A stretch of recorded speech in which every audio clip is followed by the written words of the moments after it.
Simplify the square root of 50 over 6. First, look for a number that divides both the numerator and denominator.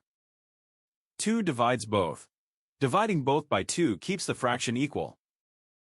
Take the square root of the numerator and denominator separately. The numerator is a perfect square. Its root is 5. The denominator still contains square root 3. Rationalizing removes that root. Square root 3 over itself equals 1. Multiply by this factor. The value stays equal.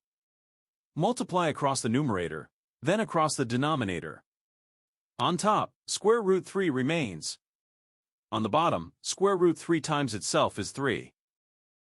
The simplified exact value is 5 square root 3 over 3.